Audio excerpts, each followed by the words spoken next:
அஸ்ஸலாமு அலைக்கும் வரஹ்மத்துல்லாஹி வபரகாத்துஹு. கண்ணியத்திற்குரிய எல்லாம் வல்ல அல்லாஹுவின் நல்லடியார்களே, அல்லாஹுடைய அன்பும் அவனுடைய வற்றாத பெரும் கருணையும் அண்ணல் நம் பெருமகனார் நபிகள் நாயகம் ஸல்லல்லாஹு அலைஹி வஸல்லம் அன்னவர்களின் மீதும் அவர்களுடைய சொல் செயல் அங்கீகாரம் ஏற்று அந்த அடிப்படையில் வாழ்ந்த சஹாபா பெருமக்களின் மீதும் அல்லாஹுடைய மார்க்கத்தை அறிந்த அந்த அடிப்படையில் வாழ்க்கையை நடத்த வேண்டும் என்கிற உயரிய நோக்கத்தில் இந்த இளைஞர்களுக்குண்டான தர்பியா நிகழ்ச்சியில் கலந்து கொண்டிருக்கிற நம்மவர்கள் அனைவர்களின் மீதும் வல்ல ரஹ்மானுடைய வற்றாத பெரும் கருணை என்றென்றும் நின்று நிலவட்டுமாக. கண்ணியத்திற்குரிய அல்லாஹுவின் நல்லடியார்களே, தமிழ்நாடு தௌஹீது ஜமாத் ராமநாதபுரம் வடக்கு மாவட்டத்தின் சார்பாக ஏற்பாடு செய்யப்பட்டிருக்கிற இந்த இளைஞர்களுக்கான கூட்டத்திலே சுதந்திர இந்தியாவில் முஸ்லிம்களுடைய நிலை என்கிற தலைப்பு எனக்கு வழங்கப்பட்டிருக்கிறது. இந்த தலைப்பு ஏதோ ஒரு பொதுக்கூட்ட நிகழ்ச்சியிலேயோ அல்லது ஒரு ஜும்மாவுடைய உரைகளிலேயோ பேசப்படுவதை விட இன்றைக்கு இருக்கிற இளைஞர்களுக்கு மத்தியில் அதிகம் விழிப்புணர்வு செய்ய வேண்டிய ஒரு தலைப்பாக இந்த தலைப்பு இருக்கிற காரணத்தினால் இளைஞர்களுக்காக ஏற்பாடு செய்யப்பட்டிருக்கிற இந்த கூட்டத்திலே முஸ்லிம்களுடைய நிலை இன்றைக்கு சுதந்திர இந்தியாவில் எப்படி இருக்கிறது என்பதை உணர்த்துவதற்கு இதைவிட சிறந்த இடம் இருப்பதாக நாம் கருதாத நிலையில் இந்த இடத்தில் சுதந்திர இந்தியாவில் முஸ்லிம்களுடைய நிலை என்கிற தலைப்பு எனக்கு வழங்கப்பட்டிருக்கிறது.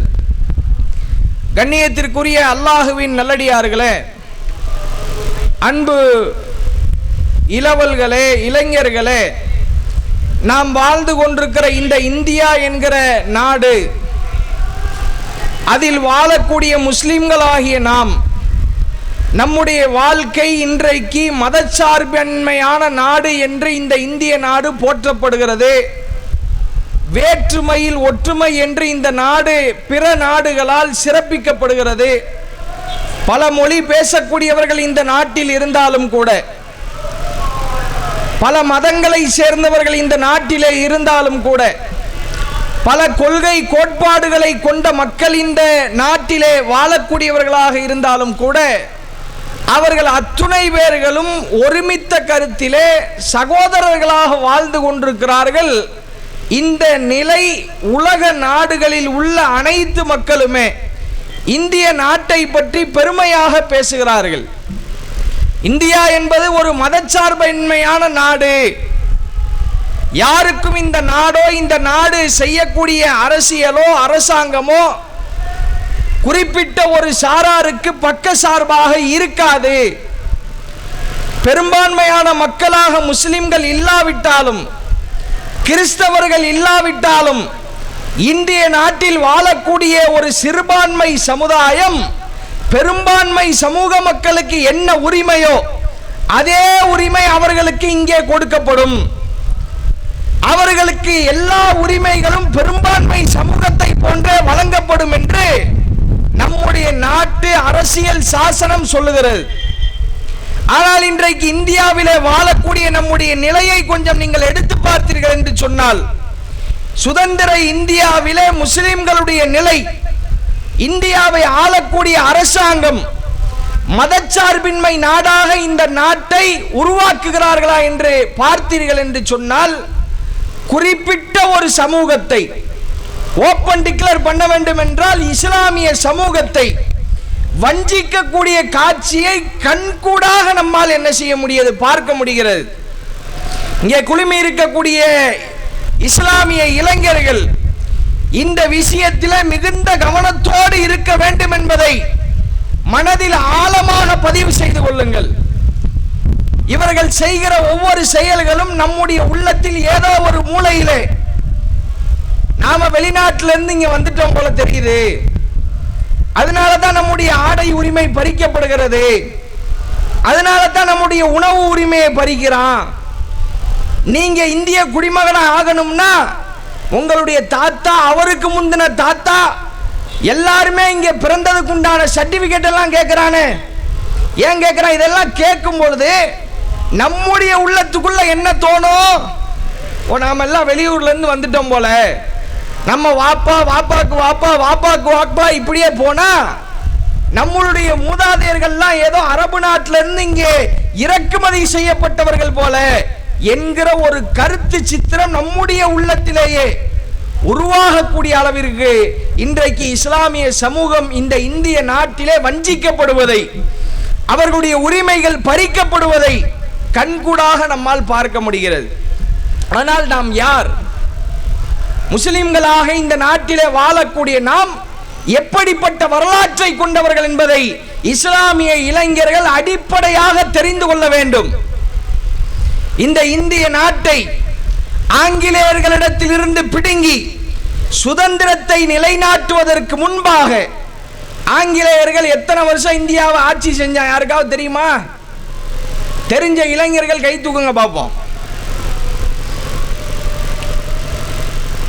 நீங்க இளைஞர் கிடையாது, வருத்தப்படாதையே சொல்லலாம். இளைஞர்கள் இங்கே அதிகமாக குழுமி இருக்கிறோம். நீ உன் மனசுல என்னத்த, உன்னுடைய சிந்தனை எப்படி இருக்கிறது, உன் சார்ந்த உன்னுடைய சமூகம் இந்த இந்திய நாட்டிலே எப்படி வஞ்சிக்கப்படுகிறார்கள், ஆனால் நம்முடைய வரலாறு என்ன என்பதை பகுத்தறிவு உள்ள ஒவ்வொரு இஸ்லாமியனும் தெரிந்து வைத்திருக்க வேண்டுமா இல்லையா? ஒரு ஐபோனை கையில கொடுத்து டிஎஸ்எல்ஆர் கேமராவே தோத்து போற அளவுக்கு போட்டோ பிடிக்க தெரியும், முடியுமா இல்லையா? இன்னைக்கு உள்ள இஸ்லாமிய இளைஞர்களுக்கு முடியும். பெரும் பெரும் போட்டோகிராஃபிலாம் தோத்து போகக்கூடிய அளவுக்கு ஆண்ட்ராய்டு போன்ல உனக்கு நாலேஜ் இருக்குல்ல, ஆப்பிள் போன்ல உனக்கு நாலேஜ் இருக்குல்ல, உன்னுடைய வரலாற்றை பற்றிய உன்னுடைய சிந்தனை, உன்னுடைய பார்வை, உன்னுடைய அறிவு என்ன? சிந்தித்து பார். இந்த நாட்டை ஆங்கிலேயர்கள் 200 வருஷம் ஆட்சி பண்ணான். அவனால ஒரு 200 வருஷம் ஆட்சி செய்வதற்கு முன்பாகவே இந்திய நாட்டை விட்டு அவர்கள் விரட்டி அடிக்கப்பட்டார்கள். ஒட்டுமொத்த மக்களுடைய எதிர்ப்பு குரலை அவன் வாங்கி கடுமையான போராட்டங்கள் மக்கள் வாயிலாக அவன் எதிர்கொண்டு இந்திய நாட்டுக்கு சுதந்திரத்தை வழங்கிவிட்டு இனிமேல் நாங்கள் இங்கே இருக்க போவதில்லை என்று இந்தியாவை விட்டு கிளம்பினான். அதுக்கு முன்னாடி இந்தியாவை யார் ஆட்சி செஞ்சுக்கிட்டு இருந்தா? இன்னைக்கு எந்த சமுதாயம் சிறுபான்மை சமுதாயம் என்று சொல்லப்படுகிறதோ, பெரிய பெரிய அரசியல் கட்சிகளிடத்திலே எங்களுக்கு ஒரு சீட்டு பத்தாது 2 சீட்டு கொடுங்க என்ற கெஞ்சுகிற நிலையில் எந்த சமுதாயம் இருக்கிறதோ, இதே சமுதாயம் தான் இந்த இந்திய நாட்டை 800 ஆண்டுகள் ஆட்சி செய்தது. ஆங்கிலேயனால் 200 வருஷம் ஆட்சி செய்ய முடியல, ஆனால் முஸ்லிம்கள் இந்த நாட்டை 800 வருஷங்கள் ஆட்சி செய்தார்கள் என்றால் மக்களுடைய எந்த எதிர்ப்பும் இல்லை. இந்தியாவிலே முஸ்லிம்கள் சிறுபான்மையின மக்களாக இருந்தாலும், எண்ணிக்கையால் குறைவானவர்களாக இருந்தாலும், பெரும்பான்மை மக்களை 800 வருடங்கள் ஒரு சமுதாயத்தால் ஆட்சி செய்ய முடிகிறது என்றால் எந்த அளவிற்கு இந்த நாட்டை கட்டுக்கோப்பாக ஒரு குறிப்பிட்ட சமுதாயத்தினுடைய மனம் நோகக்கூடாது என்ற அடிப்படையிலே கண்ணும் கருத்துமாக இந்த இஸ்லாமிய சமூகம் ஆட்சி செய்திருக்கும். கொஞ்சம் சிந்தித்து பாருங்கள். முகலாயர்கள் ஆட்சி செய்தார்கள், பெரிய பெரிய முஸ்லிம் மன்னர்கள் ஆட்சி செய்தார்கள். யாருடைய ஆட்சியிலேயும் பெரும்பான்மை சமுதாயம் சிறுபான்மை சமுதாயம் என்று ஒரு குறிப்பிட்ட சமுதாயத்தினுடைய உள்ளம் பாதிக்கப்படாத வகையில் அவர்கள் ஆட்சி செய்தார்கள். அதனால்தான் 800 வருடங்கள் ஆட்சி செய்ய முடிந்தது. இந்த நாட்டை 800 வருஷம் ஆட்சி செஞ்ச ஒரு சமுதாயம் இன்னைக்கு இந்திய நாட்டிலே எப்படி வஞ்சிக்கப்படுகிறது? யாராவது ஒருத்தர் சொல்லுங்க பாப்போம், கை தூக்கி. முஸ்லிம்களுக்கு எதிராக இந்தியாவில் நடக்கக்கூடிய ஏதாவது ஒரு நிகழ்வை சொல்லுங்க பாப்போம். யாருக்கு தெரியும்? அட, நீ எந்த உலகத்தில் இருக்கன்னு தெரியுதா? இப்ப எப்படிப்பட்ட ஒரு சமுதாயத்தில் நீ இருக்கிற, உன் சமுதாயம் எப்படியான நிலையில இருக்கு, உன்னுடைய சமூக அக்கறை, நீ எந்த சமுதாயத்தை சார்ந்திருக்கிறாயோ அந்த சமுதாயம் இன்றைக்கு இந்தியாவிலே சுதந்திர நாடு என்று பேசுகிறார்கள், மதச்சார்பை நாடு என்று சொல்லுகிறார்கள். ஆனால் அந்த நாட்டில் முஸ்லிம்களாகிய நாம் எப்படி நடத்தப்படுகிறோம்? ஒரு அரசாங்க அலுவலகத்துக்கு போங்க, எல்லாருக்கும் பொதுவானதுதான் காவல்துறை, போலீஸ் ஸ்டேஷன். அந்த போலீஸ் ஸ்டேஷனுக்கு போன மக்களுக்கு தெரியும், கிறிஸ்தவர்களுக்கு, முஸ்லிம்களுக்கு, இந்துக்களுக்கு, பௌத்தர்களுக்கு கடவுளே இல்லைன்னு சொல்றானே. எல்லாருக்கும் பொதுவானதுதான் காவல் நிலையம், இல்லையா? அந்த காவல் நிலையத்துக்குள்ளே நாம் போய் பார்த்தால் ஒரு மதம் சார்ந்த கடவுளுடைய போட்டோ உயர் அதிகாரியுடைய ரூம்லே இருக்கும். இருக்கா இல்லையா? அடே, ஒரு காவல்துறையை, சாதாரண காவல்துறை, ஒரு எஸ்ஐயா இருக்கக்கூடிய ஒருவருடைய அறைக்கு நீங்கள் செல்வீர்கள் என்றால், காவல்துறை வளாகத்திற்குள்ளே செல்வோம் என்றால், அங்கே எல்லா மக்களுக்கும் பொதுவான ஒரு அரசாங்கத்தினுடைய ஒரு பகுதியாக இருக்கக்கூடிய ஒரு இடத்திலே குறிப்பிட்ட ஒரு சமூகத்தினுடைய வணக்க வழிபாடு நடைபெறுகிறதா இல்லையா? இவன்கிட்ட போய் நியாயம் கேட்க முடியுமா? சிறுபான்மையின மக்கள், இளைஞர்கள் கொஞ்சம் சிந்தித்து பார்க்க வேண்டும். நாம் இந்த நாட்டில் எப்படிப்பட்ட நிலையில இருக்கிறோம்? நீ பாதிக்கப்படுற, 10 லட்சம் ரூபாய் காசை நீ இழந்துட்ட, போலீஸ் ஸ்டேஷனுக்கு போற, போன உடனே எஸ்ஐ ரூம்ல பெரிய பிள்ளையார் படம் இருக்கு. அதை பார்க்கும் பொழுது மனதளவிலே நீ பலம் குன்றி விடுவாய். இங்கே நமக்கு எப்படி நீதி கிடைக்கும்? ஆயுத பூஜை யாராவது கேள்விப்பட்டிருக்கீங்களா? இளைஞர்கள் வருஷம் வருஷம் ஆயுத பூஜைன்னு இன்றைக்கு தமிழகத்திலே கொண்டாடப்படுகிறதா இல்லையா? அப்படின்னா என்ன யாராவது சொல்லுங்க பாப்போம். நீங்க கரெக்டா பதில் சொன்னீங்கன்னா உங்களுக்கு பிரைஸ் இருக்கு. சும்மா இல்ல, நான் கேள்வி கேட்பது சும்மா இல்ல. யார் சரியான பதிலை சொல்றீங்களோ அவர்களுக்கு மாவட்டத்தின் சார்பாக பரிசு கொடுக்கப்பட இருக்கிறது. ஆயுத பூஜைனா என்னன்னு தெரிஞ்சவங்க கை தூக்குங்க பாப்போம். சொல்லுங்க.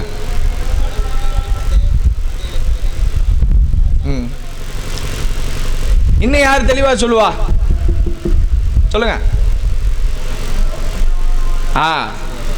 அதாவது எந்த ஒரு துறையை சார்ந்தவர்களும் ஆயுத பூஜை என்று வந்துவிட்டால் அந்த ஆயுத பூஜையில் அவர்கள் செய்கிற வேலைகளுக்கு பயன்படுத்துகிற உபகரணங்கள் இருக்கிறது. உதாரணத்துக்கு ஒரு மெக்கானிக் ஷாப் எடுத்துக்கங்க. அந்த மெக்கானிக் ஷாப்ல ஒரு வண்டியை வேலை பார்க்கறதுக்கு உண்டான டூல்ஸ் வச்சிருப்பான் பாருங்க. அந்த டூல்ஸுக்கு பொட்டு வச்சு புனஸ்காரம் பண்ணி சாமி கும்பிட்டு பழைய எல்லா பொருட்களையும் எடுத்து எரிச்சு அதை ஒரு மத சார்பாக ஒரு பண்டிகை கொண்டாடப்படுகிறது. அது அவர்களுடைய நம்பிக்கை, அவர்களுடைய பிரியம். இதை பொதுவான இடத்துல கொண்டாடலாமா? ஒரு சமுதாயம் எப்படிப்பட்ட நிலையில இருக்குன்னு கொஞ்சம் சிந்திச்சு பாரு. இதே காவல் நிலையத்தை எடுத்துக்கொள்ளுங்கள், துப்பாக்கிக்கு பொட்டு வைப்பாங்க. ஏன் ஒரு பக்ரீத் ரம்ஜானுக்கு இது மாதிரி காவல் நிலையத்தில் கொண்டாட்டம் உண்டா?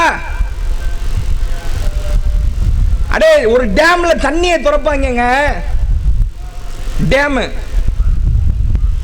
தண்ணீரை தேக்கி வைக்கக்கூடிய டேம்ல இருந்து தண்ணி திறக்கப்படுகிறது. எல்லா மக்களுக்கும் மந்திரி, எல்லா மக்களுக்கும் எம்எல்ஏ. அவர் என்ன செய்வாரு? தண்ணியை திறக்கிறதுக்கு அவர் தான் போவார். போகக்கூடிய இடத்துல தண்ணீர் திறக்கப்படுவதற்கு முன்பாக பூஜை புனஸ்காரம் நடைபெறுகிறது. தண்ணி யாருக்கு சொந்தமானது?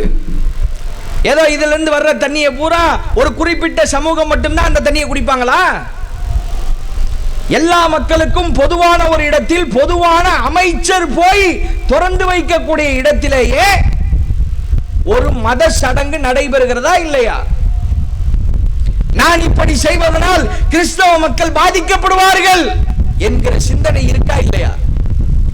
நான் இப்படி செய்வதனால் முஸ்லிம் மக்கள் பாதிக்கப்படுவார்கள் என்கிற சிந்தனை இருக்கிறதா இல்லையா? கொஞ்சம் சிந்தித்து பாருங்கள். நான் இதை சொல்வதையெல்லாம் இந்த நாடு மதச்சார்பின்மையான நாடு என்று வாய்கிலிய பேசுகிறார்கள். ஆனால் அடிமட்டத்தில் இருந்து உயர்மட்டம் வரைக்கும் நடக்கக்கூடிய அத்துணை நிகழ்வுகளும் முஸ்லிம் சமூகத்திற்கு அப்பட்டமாக எதிராக இருக்கிறது என்பதை புரிந்து கொள்ள வேண்டிய காலகட்டத்தில் நாம் இன்றைக்கு வசித்துக் கொண்டிருக்கிறோம்.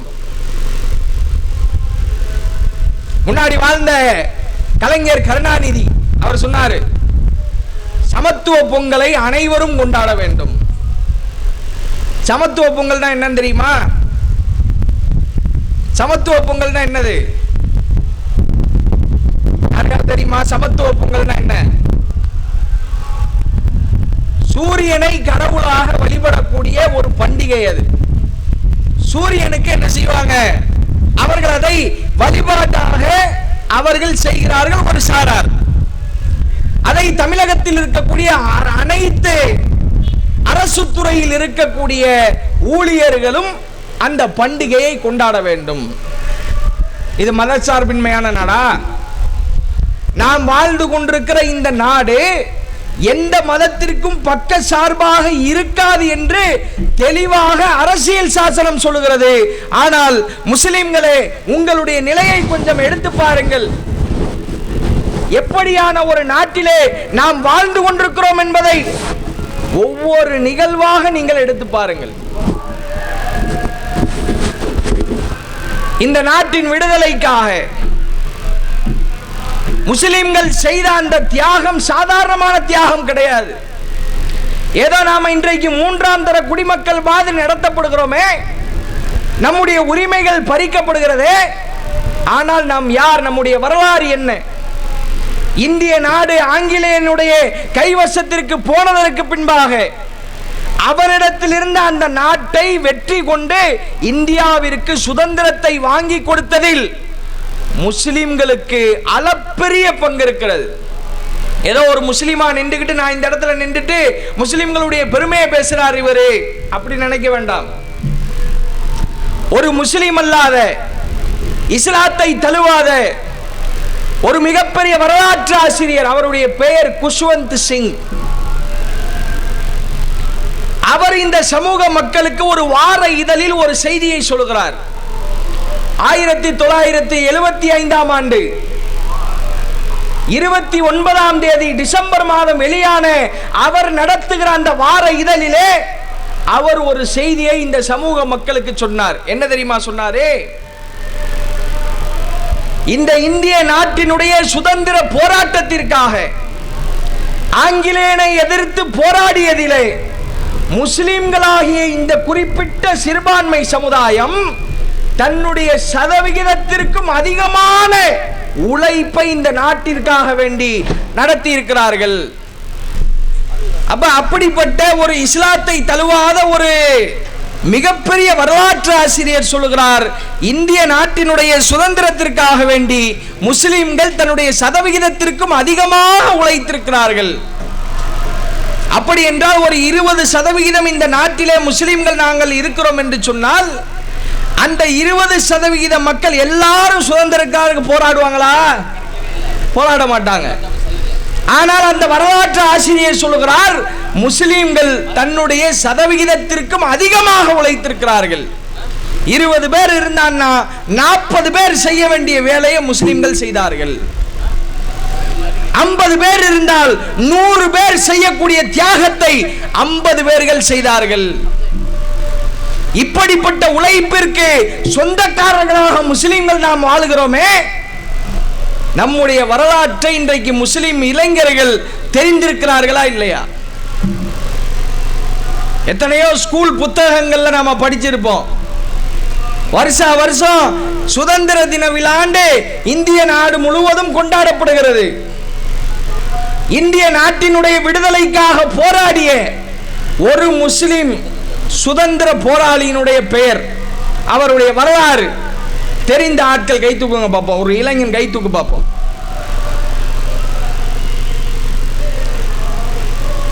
சும்மா தெரிஞ்சவங்க தூக்கலாம், ஒன்றும் பிரச்சனை இல்லை. தப்பா சொன்னாலும் பிரச்சனை இல்லை, யாருக்கு தெரியும்? ஒரு வரலாற்றெல்லாம் சொல்ல வேண்டாம், சும்மா பேரை மட்டும் சொல்லு, அதையாவது தெரிஞ்சிருக்கிறியான்னு பார்ப்போம். இளைஞர்கள் கை தூக்குங்க. தெரியுமா, இந்திய நாட்டின் சுதந்திர போராட்டத்திற்காக முஸ்லிம்கள் செய்த அந்த தியாக வரலாற்றில் ஏதேனும் ஒரு முஸ்லிம் சுதந்திர போராளியை சொல்லு.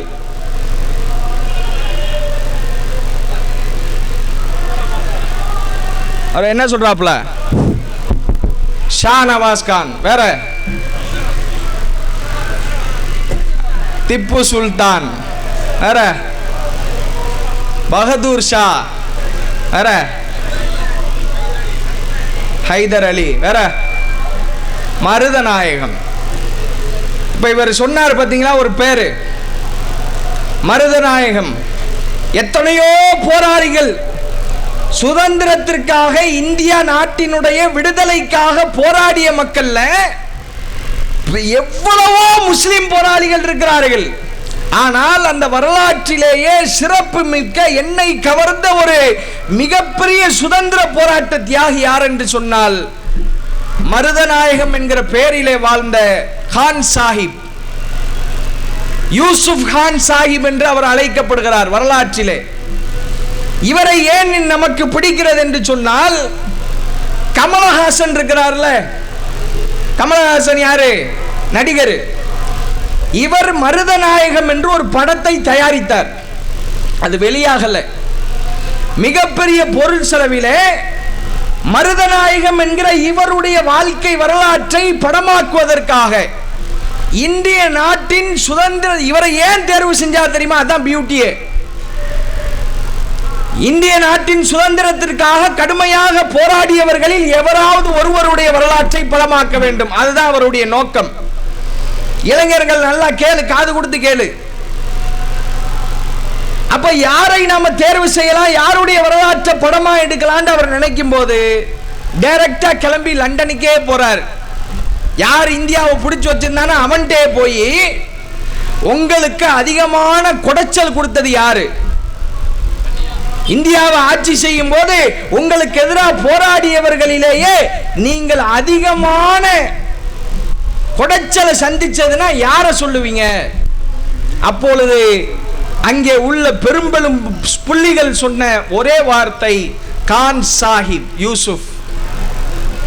இவர் தான் எங்களுக்கு கடுமையான எதிர்ப்பை காட்டினாரு. இவர் துரோகிகளால் காட்டி கொடுக்கப்பட்டு ஆங்கிலேயர்களால் பிடிக்கப்பட்டு எப்படி கொல்லப்பட்டார் தெரியுமா? தூக்கலை போட்டு கொண்டுட்டாங்க. இந்த வரலாற்றுலாம் நீ ஸ்கூல் புக்கில் படிச்சிருக்க மாட்ட. இந்த வரலாற்றுலாம் நீ பார்க்குற இன்ஸ்டாகிராம்ல பார்க்க மாட்ட. இந்த வரலாற்றுலாம் உன்னுடைய வாட்ஸ்அப் ஸ்டேட்டஸ்கள்லையோ இந்த வரலாற்றை எல்லாம் உன்னுடைய ஃபேஸ்புக் ரீல்ஸ்லயோ வராது. எடுத்து படிக்கணும். நீ யார், உன்னுடைய பின்னணி என்ன, எந்த வரலாற்று பின்னணியிலிருந்து முஸ்லிம்களாகிய நாம் வந்திருக்கிறோம் என்பதை இஸ்லாமிய இளைஞர்கள் உணர்ந்து கொள்ளுங்கள். இந்த மருதநாயகத்தை பிடிச்சி, கான் சாஹிப் யூசுஃபை பிடிச்சி தூக்கலை போட்டு கொலை செஞ்சதுக்கு பின்பாக இவனுக்கு உயிர் பிழைக்கிறதுக்கு இன்னொரு வாய்ப்பு இருந்துட்டா என்ன செய்யறது? கடுமையான எதிர்ப்பை காட்டினானே, புதைச்சாலும் எந்திரிச்சு வந்துருவானோங்கிற பயத்தில் 2 கைகளும் வெட்டப்படுகிறார். 2 கையும் தனித்தனியா வெட்டப்படுது. அவருடைய தலை துண்டாக எடுக்கப்படுகிறது. அவருடைய கால்கள் வெட்டப்படுகிறது. அவருடைய உடல்களை பல பிரிவுகளாக பிரித்து மதுரையில கொஞ்சம் உடலுடைய பாகத்தை மதுரையில கொஞ்சம் அடக்கம் பண்றான். இன்னும் கொஞ்சம் பாகத்தை எங்க திருச்சியில கொண்டு போய் அடக்கம் பண்றான். அப்ப இவ்வளவு பெரிய வயிற்றிலே புளிய கறக்கக்கூடிய அளவிற்கு ஆங்கிலேயர்களை எதிர்த்து கடுமையாக போராடிய சமூகம் இஸ்லாமிய சமூகம். அந்த வரலாற்று செய்திகள் இஸ்லாமிய இளைஞர்களை நீ ஏன் படிப்பது கிடையாது? நீ யார், உன்னுடைய அடையாளம் என்ன என்பதை நீ ஏன் புரிவது கிடையாது? இஸ்லாமிய இளைஞர்களுக்கு இன்றைக்கு மண்டையில இருக்கிறது பூராமே உலகத்தின் இன்பங்களுக்கு முற்றிலும் அடிமையாகி கிடக்கிறோம்.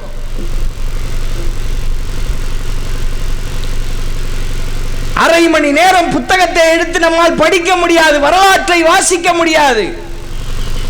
ஆனால் பல மணிக்கணக்கான நேரங்கள் என்னால் இன்ஸ்டாகிராமில் நேரம் செலவழிக்க முடிகிறது. ஏன்?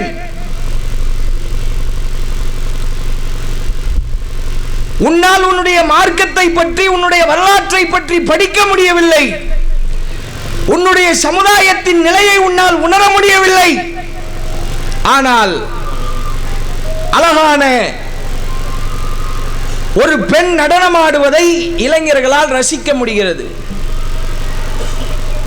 ஃபேஸ்புக்கில் நேரத்தை செலவழிக்க முடிகிறது. இன்ஸ்டாகிராம் நமக்கு பிடித்த ஒரு அப்ளிகேஷனாக மாறி போயிருக்கிறது. அதிலே வரக்கூடிய வீடியோக்கள் உன்னை கவருகிறது. அதே போன்றே நானும் செய்ய வேண்டும் என்று நீ துடிக்கிறாய். இப்படி இருந்தால் இஸ்லாமிய இளைஞர்களுக்கு சமூக பொறுப்பு எப்படி வரும்? கொஞ்சம் சிந்தித்து பார்க்க வேண்டாமா? நாம் என்ன மூன்றாம் தர குடிமக்களா? மதச்சார்பின்மைங்கிற, ஆனா உன்கிட்ட நடக்கிறது பூராமே என்ன? இந்து சமூகத்தை சேர்ந்த ஒருவன் கையில கயிறை கட்டிட்டு வர முடியும், நெத்தியில பொட்டு வச்சுட்டு வர முடியும். ஒன்னால ஸ்கூலுக்கு தொப்பி வச்சுட்டு போக முடியுதா? கர்நாடகாவிலே ஃபர்தா அணிந்து பெண்கள் படிக்க செல்லும் போது கல்லூரியிலே கல்லூரி நிர்வாகத்தால் தடுக்கப்படுகிறார்கள். ஃபர்தா அணிந்து பள்ளிக்குள்ளே கல்லூரிக்குள்ளே வரக்கூடாது. எந்த நேரத்தில்? பரீட்சை எழுதுகிற நேரத்திலே நீ தடுக்கப்படுகிறாய். இது உனக்கு சொல்லுகிற செய்தி என்ன? நீங்கள் உள்ளே அப்படி வரக்கூடாது என்று இஸ்லாமிய சமூகம் வஞ்சிக்கப்படுகிறது.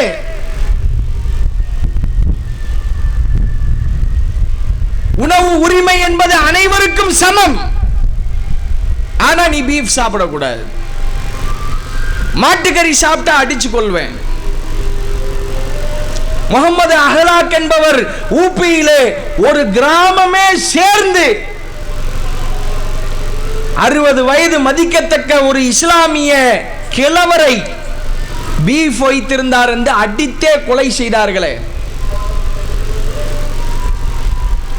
ஆங்காங்கே வட மாநிலங்களிலே பல பள்ளிவாசல்கள், இங்க ராமர் பிறந்தாரு, அவர் பிறந்தாரு, இவர் பிறந்தாருன்னு கட்டுக்கதைகள் அவிழ்க்கப்பட்டு உன்னுடைய இறை இல்லங்கள், எத்தனை இறை இல்லங்கள் உன்னுடைய கையை விட்டு பறி போயிருக்கிறது.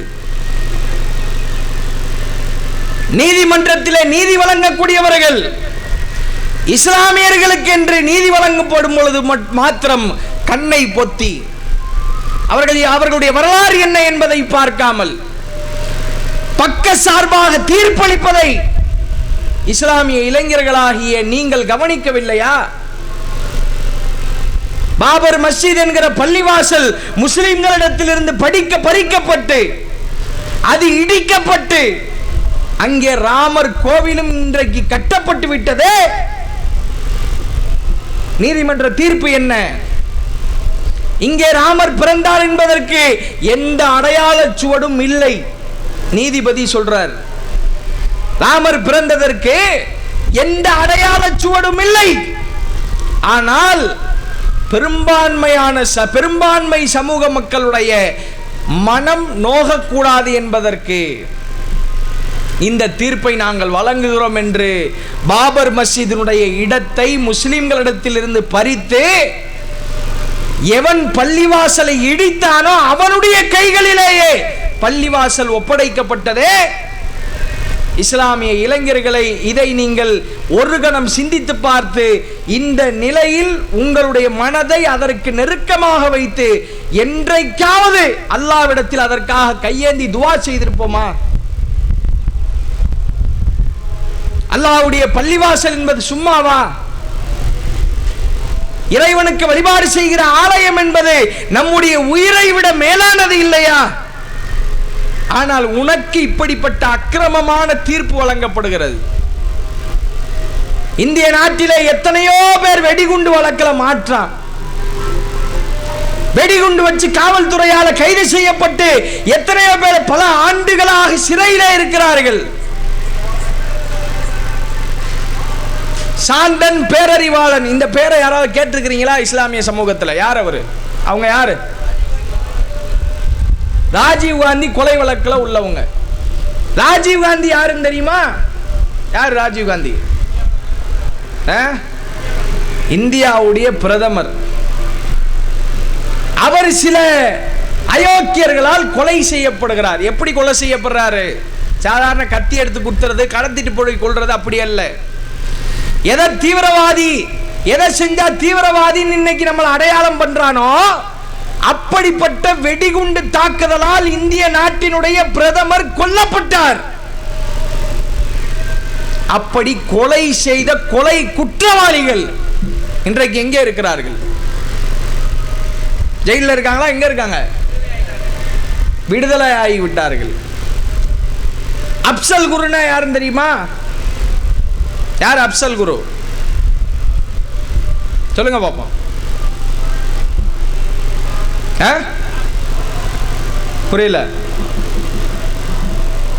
வேற யாராவது தெளிவா சொல்ல முடியுமா?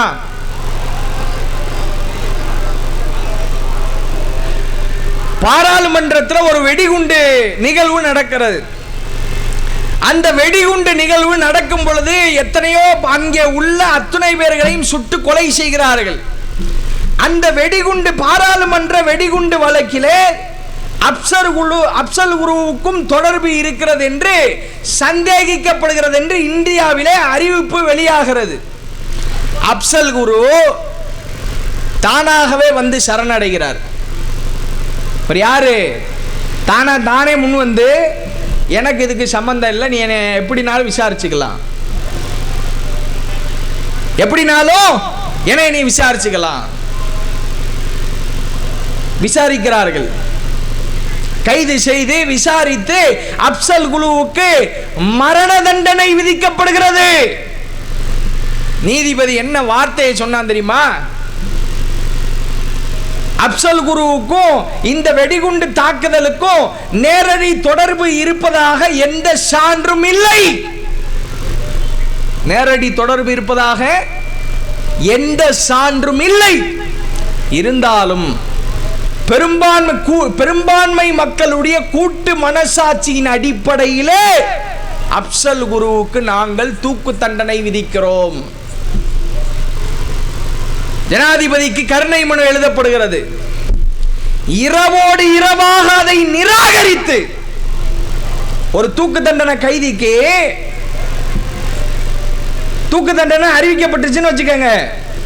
எந்த கைதியா இருந்தாலும் எழுதுவாங்க ஜனாதிபதிக்கு, நான் 10 வருஷம் உள்ள இருந்துட்டேன், நான் 15 வருஷம் உள்ள இருந்துட்டேன், 8 வருஷம் உள்ள இருந்தாலே ஒரு மரண தண்டனைக்கு அது சமம்.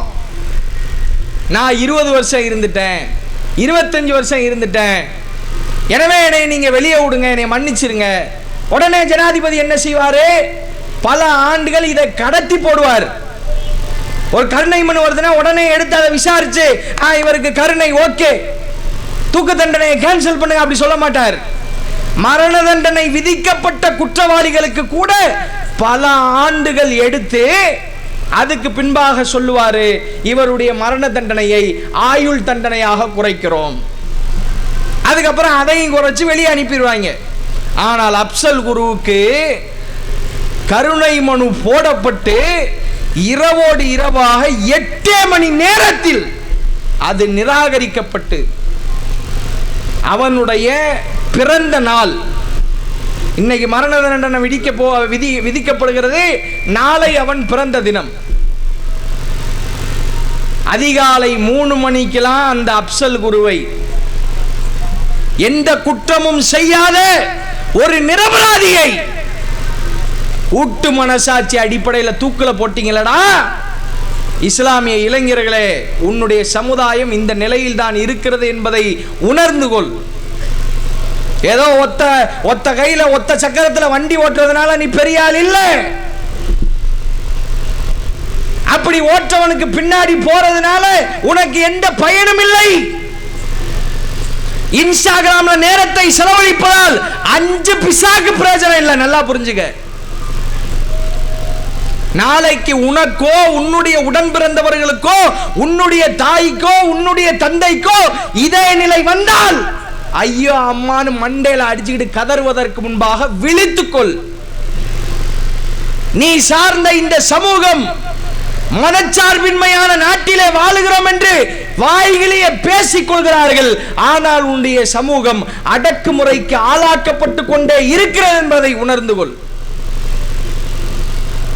ராமநாதபுரம் மாவட்டத்தை பொறுத்த வரைக்கும் 10ஆம் வகுப்பு முடிச்சிட்டியா, 12ஆம் வகுப்பு முடிச்சிட்டியா, வெளிநாட்டில் வாப்பா கூட போய் செட்டில் ஆகும்.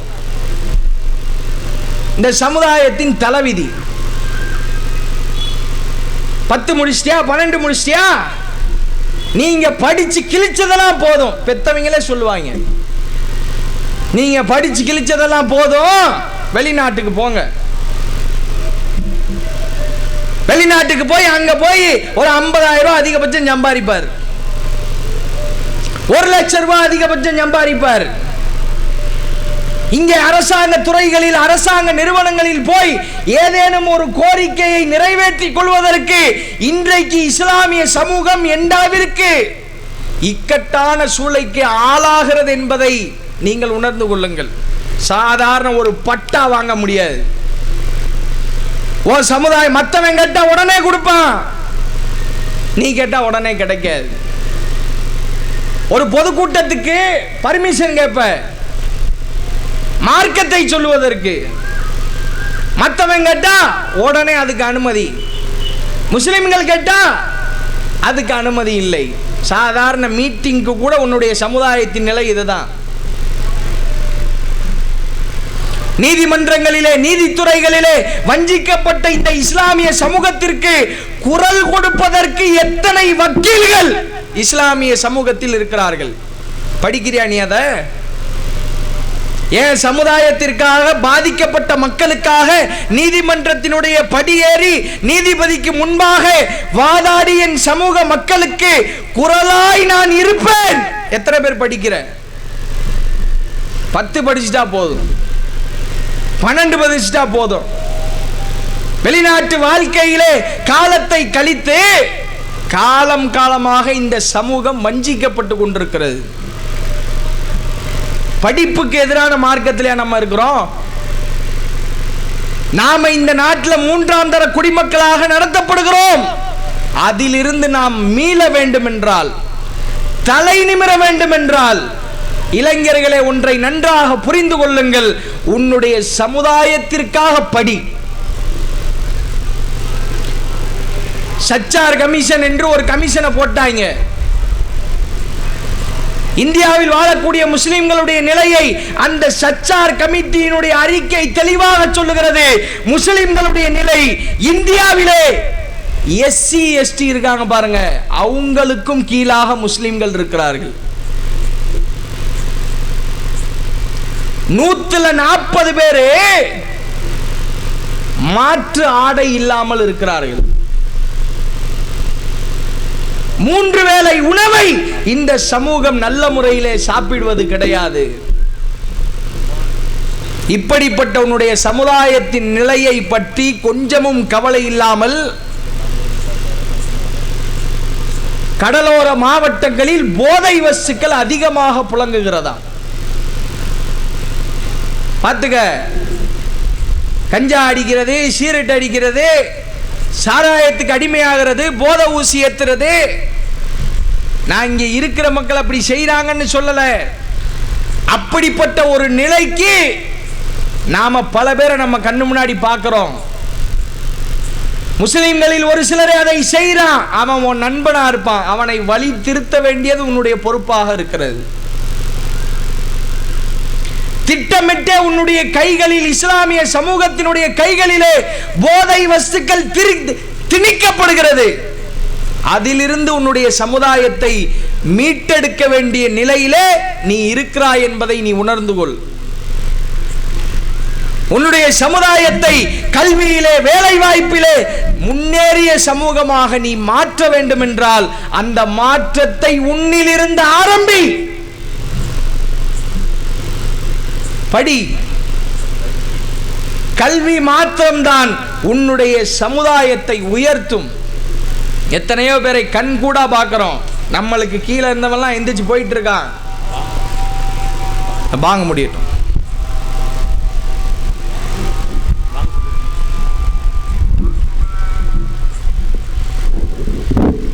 அல்லாஹு அக்பர் அல்லாஹு அக்பர் அல்லாஹு அக்பர் அல்லாஹு அக்பர். அஷ்ஹது அன் லா இலாஹ இல்லல்லாஹ் அஷ்ஹது அன் லா இலாஹ இல்லல்லாஹ் அஷ்ஹது அன்ன முஹம்மது ரசூலுல்லாஹ்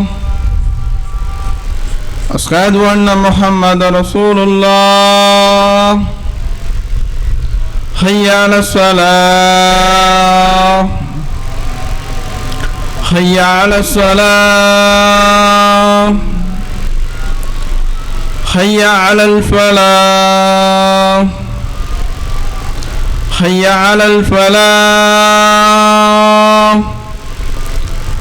الله أكبر الله أكبر لا إله إلا الله.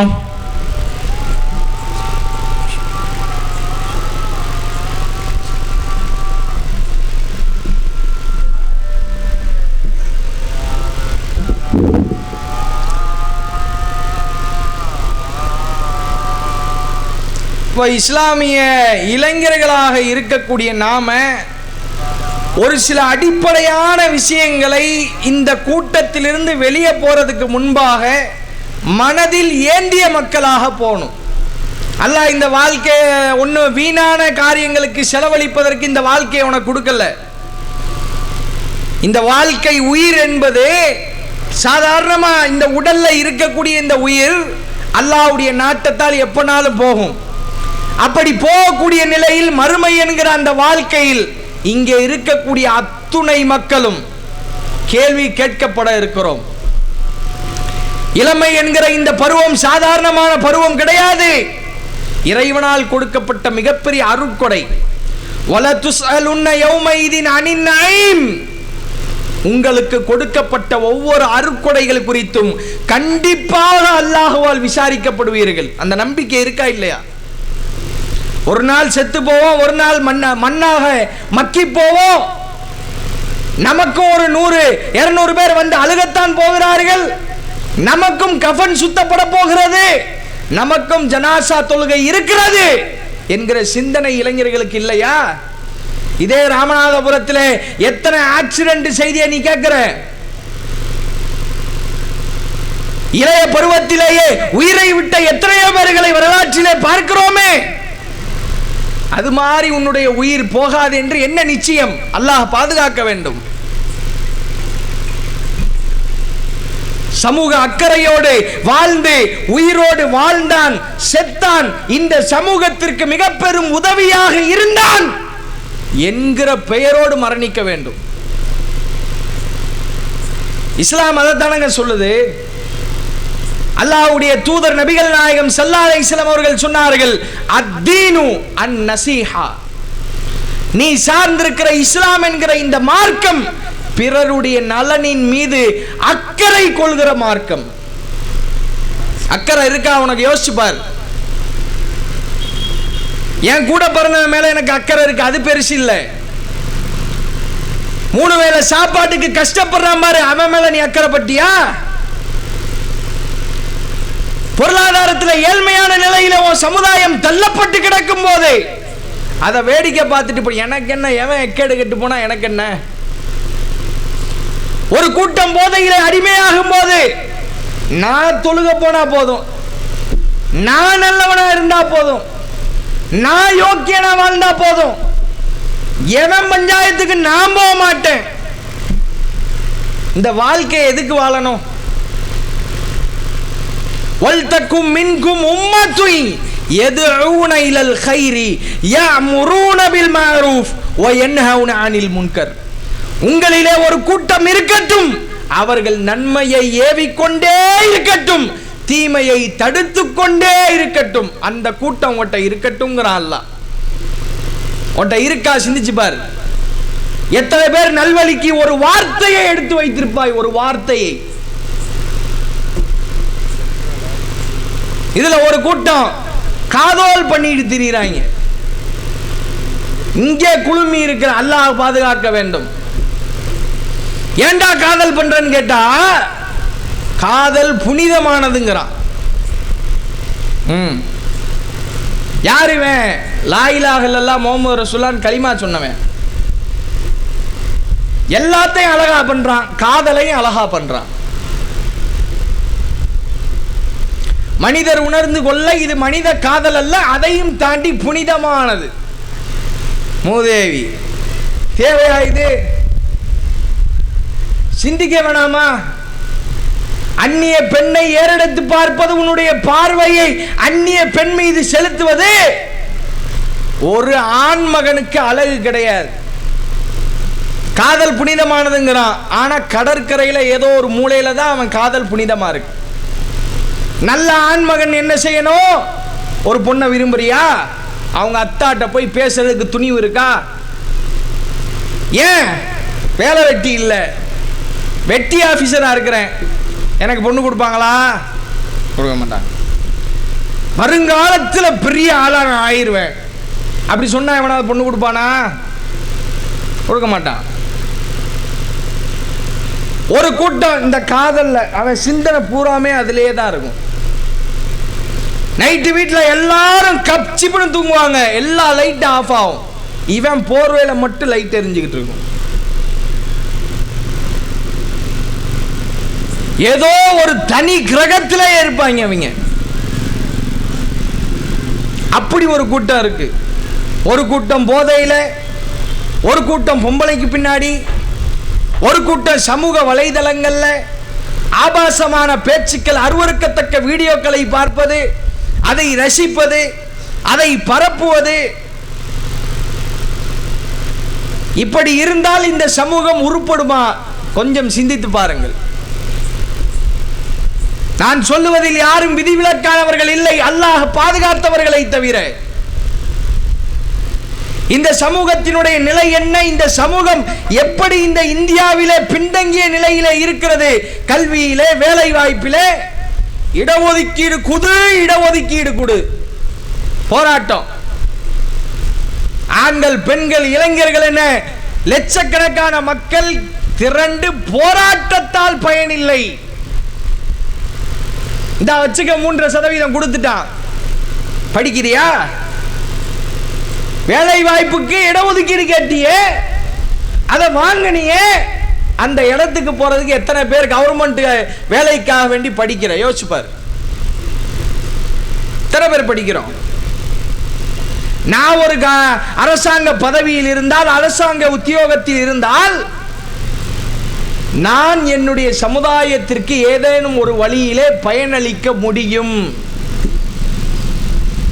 அது என்னுடைய நான் சார்ந்திருக்கிற சமூகத்திற்கு மிகப்பெரிய ஒரு பயனை தரும். யார் இந்த சிந்தனை ஓட்டத்தோடு வாழுகிறோம்? சிந்தித்து பாருங்கள். அல் முஸ்லிமு அஹுல் முஸ்லிம். ஒரு முஸ்லிம் இன்னொரு முஸ்லிமுக்கு சகோதரனாவான். கஜஸதில் வாஹித். நபிகளார் சொன்னார்கள், ஒரு உடலை போன்றவன் அவன். அந்த உடலிலே ஒரு ஏதேனும் ஒரு பகுதியில ஒரு காயம் ஏற்பட்டால் கண்ணு அலறி துடித்து கண்ணீரை வடிக்கிறது. உன்னுடைய சமூகத்தை சேர்ந்த ஒருவன் பாதிக்கப்பட்டு இயலாமையிலே நிற்கிற பொழுது அவனுக்காக நீ துடிக்கலையே, அவனுக்காக நீ உன்னுடைய சிந்தனையை மாற்றிக்கொள்ளவில்லையே, அவனுக்காக உன்னுடைய வாழ்க்கையை நீ சீர்திருத்தவில்லையே. ஒருத்தன் நாசமா போகும்போது பார்த்துட்டு வேடிக்கை பார்த்தோமே, நம்ம நல்லா இருப்போமா? சொல்லுங்க. இப்படி ஒரு கூட்டம் வரலாற்றில் இருந்துச்சு. சனிக்கிழமை வாசிகள் என்று ஒரு கூட்டம் இருந்துச்சு. நல்லா கேளு. கடலுக்கு அந்த சமூகம், ஒரு சமூகம் சனிக்கிழமை மீன் பிடிக்க கூடாதுன்னு அல்லாஹ் ஒரு கட்டளையை போடுறான். அது ஹராமுன்ட்டான். அன்னைக்குன்னு பார்த்து கடல் மட்டத்தில் கடுமையான மீன்கள் கூட்டம். ஒரு கூட்டம் இதை பார்த்துட்டு அல்லாஹ் சொன்ன அந்த வார்த்தையை காதல வாக்காம கடலுக்குள்ள மீன் பிடிக்க போகுது. ஒரு கூட்டம் போகாதீங்க, அல்லாஹ் தடுத்திருக்கிறான்னு தடுக்குது. இது ஹராமான வழியும் தடுக்குது. இன்னொரு கூட்டம் என்ன செய்ய தெரியுமா, இங்கே பெரும்பான்மையான மக்கள்கிட்ட இருக்கிற நோய் அவங்ககிட்ட இருந்துச்சு. நமக்கு எதுக்கு ஊர் வம்பு, இதை சொல்லுவாங்க அடிக்கடி. நமக்கு எதுக்கு ஊர் வம்பு, வேலியில் போற ஓனான எதுக்கு எடுத்து வேட்டியில் விடுவானே, எதுக்கு நமக்கு தேவையில்லாத வேலை பாய். அவங்கெல்லாம் திருத்தவே முடியாது பாய், வேற யாரா திருத்துவா? இந்த சமூகத்திலே நாசக்கார வேலைக்கு போகக்கூடிய ஒரு கூட்டத்தை நீ வழிநடத்தவில்லை என்றால் வேறு எவன் நேர்வழிப்படுத்துவது? பெத்த அப்பா சொன்னாலும் கேட்க மாட்டான். சின்ன பிள்ளையிலேருந்து தோலுக்கு தோலா வளர்ந்த ஒரு நண்பன் அவன் சட்டையை பிடிச்சி தோலில் கையை போட்டு ஒரு டீ கடையில் உட்கார்ந்து 4 வார்த்தை நல்லா சொல்லிப்பார். சமுதாயத்தின் நிலையை எடுத்து சொல்லிப்பார், கண்டிப்பாக திருந்துவான். ஒரு உடல் இல்லையா, ஒரு கட்டிடம் இல்லையா? ஒரு கட்டிடத்தை போன்றவர்கள் என்று அல்லாஹ் சொல்கிறானே, ஒரு கட்டிடம் இல்லையா நம்மெல்லாம்? ஆகவே இஸ்லாமிய இளைஞர்களே, சமூக பொறுப்போடு வாழுங்கள். நம்முடைய உரிமைக்கு இங்கே கேள்விக்குறி இருக்கிறது. நம்முடைய உடை உரிமைக்கு இங்கே கேள்விக்குறி இருக்கிறது. நம்முடைய வழிபாட்டு உரிமைக்கு இன்றைக்கு தடை போடப்படுகிறது. எல்லாரும் கோயிலில் ஆடு வெட்டலாம், மாடு வெட்டலாம். ஆனா முஸ்லீம்கள் பக்ரீத் அன்னைக்கு ஒட்டகம் வெட்டக்கூடாது. இந்த நிலையில தான் நீ வாழ்ற, யோசிச்சு பார்த்துக்க. இடையில சிஏஏ, என்ஆர்சி, எம்பிஆர் அதெல்லாம் என்னன்னாவது படிச்சிருக்கிறோமா? ஏன் முஸ்லீம்கள் கூட்டமா ரோட்ல இறங்கி வேண்டாம் சிஏஏ, வேண்டாம் என்ஆர்சி ஏன் போராடுறாங்க? என்னைக்காவது சிந்திச்சிருக்கிறியா? வேலை வெட்டி இல்லாம ரோட்ல உட்காந்து போராடணும். யாருக்கு வேலை இல்லை, அதனால சும்மா உட்காந்து போராடிட்டு இருக்காங்க. அப்படியா? அப்படி போராடுகிற ஒவ்வொருவர்களுக்கும் சமூக பொறுப்பு இருந்த காரணத்தினால் வந்து போராடினார்கள். இஸ்லாமிய சமூகத்தினுடைய உரிமைகள் பறிக்கப்படுகிற நேரத்தில் அவர்கள் வஞ்சிக்கப்படுவதை பார்த்துவிட்டு கண்டும் காணாதபடி போகக்கூடாது. ஒரு முஸ்லீமுக்கு அழகு அதுதான். எனவே இந்திய நாடு மதசார்பின்மையான நாடு என்று சொல்லப்படுகிறது. ஆனால் முஸ்லிம்களுடைய வாழ்க்கை அதிலே கேள்விக்குறியாகத்தான் இருக்கிறது. வளரும் தலைமுறை பிள்ளைகளே, உன்னுடைய சமூக பொறுப்பை மெருகேற்றிக்கொள். நீ சார்ந்த சமுதாயம் எந்த நிலைமையில் இந்தியாவில் வசித்துக் கொண்டிருக்கிறது என்பதை அனுதினமும் திரட்டிப்பார், படித்துப்பார். என்னென்னமோ பார்க்கிறோம். 10 நிமிஷம், 1/4 மணி நேரம் நாட்டில் என்னென்ன நடந்துச்சுன்னு படிக்கிற வழக்கத்தை நீ ஏற்படுத்திக்கொள். முஸ்லிம்களுடைய வரலாற்று பின்னணி என்ன என்பதை படித்து கற்றுக்கொள். நாம் யார், நம்முடைய வரலாற்று பின்னணி என்ன என்பதை படித்து உணர்ந்து இன்றைக்கு நாம எந்த நிலைமையில் இருக்கிறோம் என்பதையும் உளமாற புரிந்து வாழும் பொழுது இந்த சமுதாயத்திற்கு ஏதாவது ஒரு வகையில் நான் பயனா இருக்கணும் என்ற அடிப்படையில் வாழ்ந்து மரணிக்கக்கூடிய இளைய சமூகமாக நாம் மாறுவோமாக. வாஹிர் தவானா அல்ஹம்துலில்லாஹி ரப்பில் ஆலமீன். அஸ்ஸலாமு அலைக்கும் வரஹ்மத்துல்லாஹி வபரகாத்துஹு.